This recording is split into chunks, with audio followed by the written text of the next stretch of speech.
Hello there. This video lecture today is more for parents. It is a description of the course syllabus for Advanced Placement or AP United States History 1, which is our junior class here at Orland High School. This course will address events that shaped United States history from America's movement towards independence in 1750 through World War II. The course will discuss a number of problems and concerns of interest for serious students of American history. This is an interactive course, a lecture course. We want students to be engaged throughout the course of the period. We want them to feel free to pose questions and problems about the lecture and interact with both myself and fellow students during the course of the day. AP US History 1 students should have a willingness to perform at a higher standing of learning and accept responsibility to complete all tasks on time.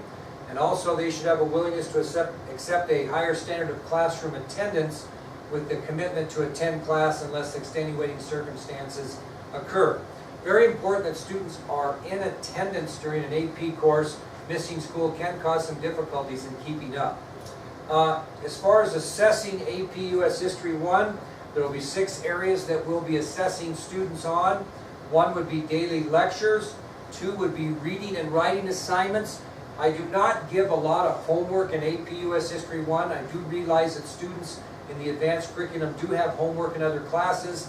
My goal is to give them quality instruction for the 50 minutes of class we have with limited homework. However, we will have an occasional reading or writing assignment in which a student will read a passage and write about that. We will discuss in class. We also will assign on occasion biography assignments in which students will be assigned different personalities in American history and will be asked to write a biography on that individual. They're fairly short.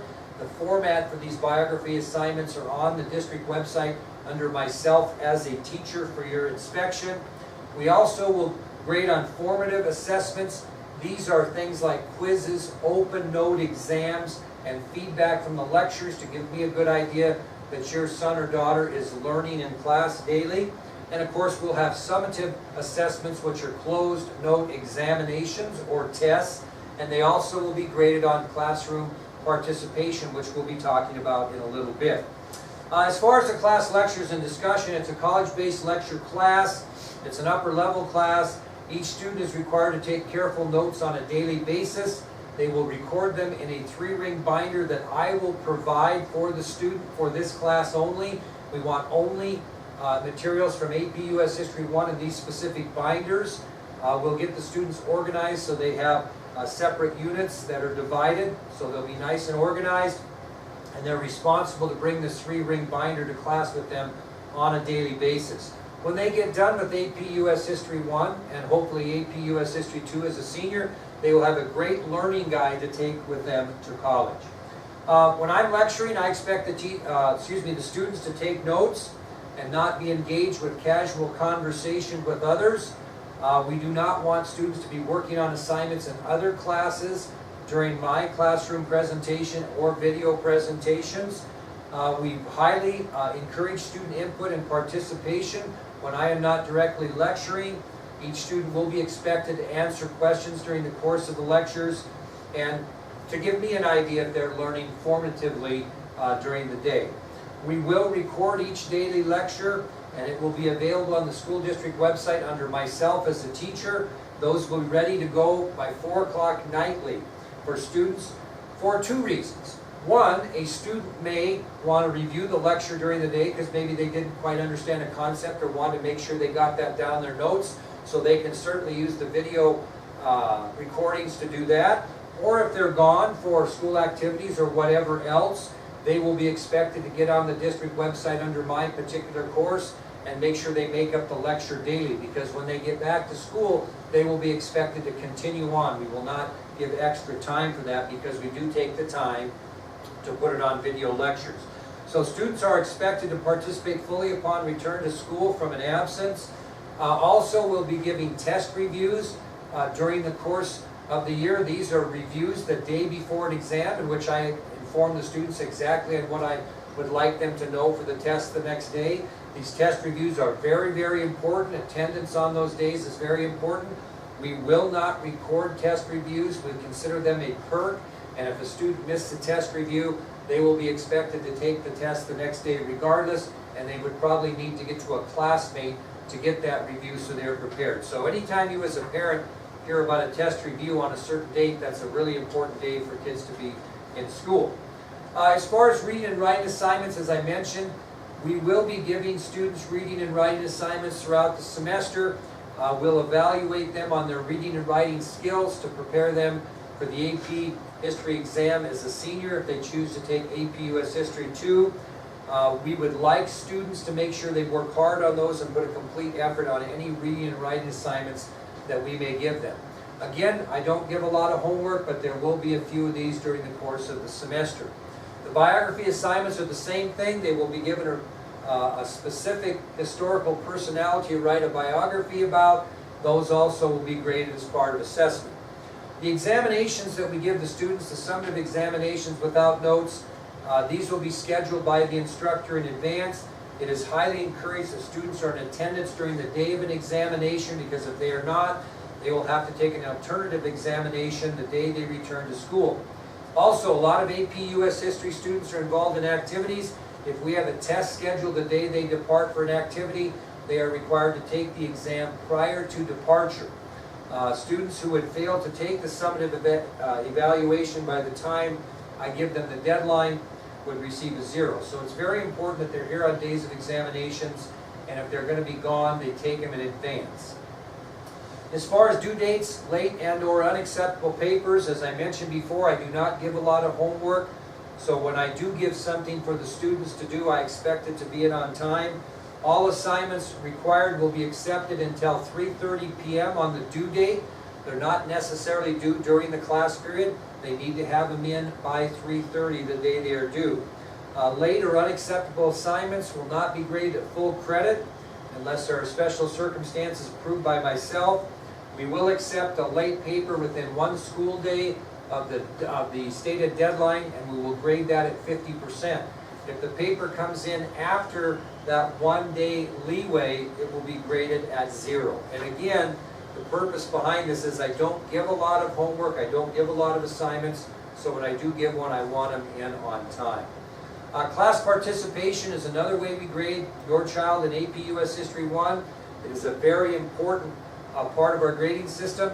Students are given 5 points each day the class is in session. For example, if we have a full 5-day week of school, the student will be given 25 points in the grade book on Monday prior to the week starting, and they will keep those participation points as long as they follow procedure. If a student is going to be absent and they know they're going to be gone, it's a good idea to give me prior notice if possible, so I can make arrangements for that student to get the information they need on what they're going to miss during the time they're gone. If it's an unexpected absence and they can't give me notice that they're going to be gone, they are responsible for all lecture notes, reviews, and assignments that are missed during the absence. These particular things will be on the district website under my course website, and they'll be expected to get on there and find out what they missed. As I mentioned, each student will have the opportunity to earn 5 participation points each day during the course of the semester. Here's how this works. As long as the student arrives to class on time, they will continue their participation points. If they are tardy, they would lose their points for the day. We want students to participate in classroom discussions and take organized notes from the lectures. If they participate fully in that endeavor, they continue to earn their points. If not, they would lose their points. We want students to bring proper materials every day to class. This is an AP course. They should not be forgetting materials. Required materials simply would be their 3-ring binder that I provide them, pen or pencil, and paper to put in the binder. Also, attendance is important. If they are not here, they do not get their participation points. The only alternative to that is if they are taking part in a school-sponsored activity, then we give them the points for the days they are gone because the school requires them to go. All other absences, if they're not here, they don't receive the points. Now the question becomes, can they make up their participation points if they're gone? Well, they can, but what I do is I wait till the end of the semester. If your son or daughter is within 1% of the next semester grade. In other words, let's say they have an 89% and need a 90 for an A, then I would allow them to come in on a special makeup day that I would schedule for them. They would come in and do some extra assignments for me, and then I would bump up that 89 to a 90 so they could get that next grade. Same thing would be if they had a 79 and needed an 80. But there's no sense of making up participation points if they're absent, if they have an 85% in the class, because they're not going to be able to make up enough points to make 5%. So can they make up participation points? They can. We like to make that determination on whether they really need to at the end of the semester if they're within a percent. The participation points that they will be given during the course of the year is something that improves their grade. It's not meant to be a detriment. It's meant to reward the kids that come to school on a consistent basis, and it will do that. So it's important that kids are in attendance. All teachers have classroom rules. I like to call them classroom procedures. It just has a less punitive sound about it. There's a few things that I want kids to understand in AP US History 1. First of all, I want them to be to class on time. Tardiness is a disruption to all students, so I want them here on time. A lot of kids have restroom needs. I tell the kids that they report to me at the start of the period, and then I send them to the restroom. I'd rather have them a little tardy than get up in the middle of the class to go to the bathroom. So that's the procedure there. Another procedure I have that's important to me is they need to bring all their proper materials to class, as I mentioned. They need to bring their binder every day. They need to bring a pen or pencil, paper, those types of things. If they have to go to their locker to retrieve their materials, then they lose their participation points for the day. Another one is food and drinks. I realize that kids get parched during the course of the day. I do as well. I realize that some of our kids in athletics need to hydrate, so I have no problem with students bringing beverages to class, but they must have an appropriate cover so if they are spilled, they don't make a big mess for our custodial staff. Also, we ask that they do not bring any beverages into class in glass containers for obvious reasons. As far as food goes, we do not allow our students in AP US History 1 to bring food to class of any kind. This is not a place to eat food, it's a place to learn. However, though, if I have a special day designated, let's say that maybe all of the kids get A's and B's on their first test, and I feel like that's worth rewarding, I might bring a treat in and give to the students. In those cases, food could be brought in. If students bring food into the classroom, we simply discard that in the waste paper basket, and we forfeit the participation points for the day. The big question always with students and parents is cell phones. There is very little opportunity in this particular AP US History 1 class that a student would need their cell phone. In the case that I would want them to do research, then I would give them specific permission to have their cell phones out. Otherwise, I do not want the students to either access or use their cell phones during classroom lectures. They are not to be visible. Cell phones that are brought to class, you have two choices. You can put them in the pouches, the storage pouches in the back of the room for the period, or I've gotten a little more techie over the years, and I have 4 cell phone charging stations. If they would like to put their phone in the charging station, plug it in so they have a fresh battery going into the next period, that is fine with me, but we do not want the students to have the cell phones on their person during class. If a student's cell phone is visible or engages in any way during class instruction, the participation points for the entire week will be lost, the phone would be confiscated, and it would be taken to the administration for disciplinary procedures outlined in the student parent handbook. So cell phones are not necessary in AP US History 1, but we will provide areas for them to put them that will be a benefit to them. Testing procedures, as far as taking the summative examinations, all testing will take place in the Commons area. If we have a test, students will report directly to the Commons. We'll take roll there. They will set 2 students per table facing forward towards the instructor. There will be no talking, obviously, from the time the first exam is passed out until the last exam is turned in. All cell phones must be out of sight and silenced during testing procedures. And once a student has completed his or her examination in the Commons, we have a trust factor in which they will hand their exam in. They will report back to room 403, and they will wait quietly until the last student and the instructor get in the classroom before they leave. Works very well, gives them a little room for examinations, and makes them a little more comfortable. As far as course grading, we use the district grading scale of 90 to 100 is an A, 80 to 89 is a B, 70 to 79 is a C, and 60 to 69 is a D. The course is graded on a point total. Students will have a certain number of points possible. We will take the number of points earned divided by the number of points possible and come up with that percentage for a grade. In some cases, one quarter might be worth more than the second quarter. In other words, first quarter might have more points than second quarter. First quarter might be worth 54% of the semester grade, whereas second quarter is worth 46% of the semester grade, all depending on the number of points given during the course of each specific quarter. I am kind of a stickler on grades. This is an AP course. I am proud to say that last year, second semester, every single AP US History 1 student received an A for second semester. That is my goal. They pay me to teach your children. I would hope to teach them to an A level. That does not mean they could not get a B, C, or D, but I'll tell you that if any student that gets a grade of less than B for first semester would be replaced back into a regular US History course for second semester. It is my goal, first semester of this year, that every single student in AP US History 1 would receive an A or B for the semester, preferably all A's. I will work very hard to make sure your student has an opportunity to earn an A, and we will work very hard to make sure they learn AP US History at an excellent level. Again, that is what they pay me for, and we will do that. I am very committed to the education of your particular son or daughter. Another thing that's very important to me is communication. I think communication is the key to any endeavor to be successful. It will be emphasized in this course. All students will have access to my cell phone number, which is 307-431-4849. We would expect the students to communicate with me when needed. This communication is not just limited to class time or the hours of a school day.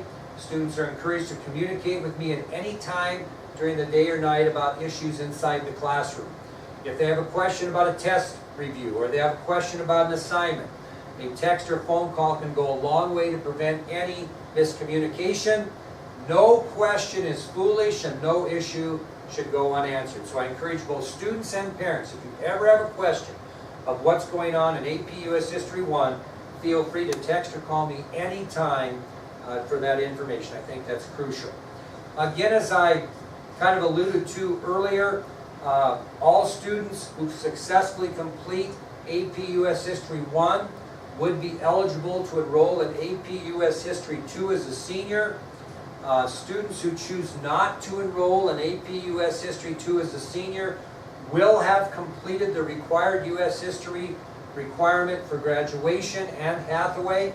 We would encourage students that successfully complete US History 1 to take US History 2. I think they would enjoy it. And again, if you enroll in AP US History 2 as a senior, you would have the opportunity to take the field study to Washington, D.C. in the spring of the senior year. I would close by saying again that I look so much forward to teaching your students in AP US History 1.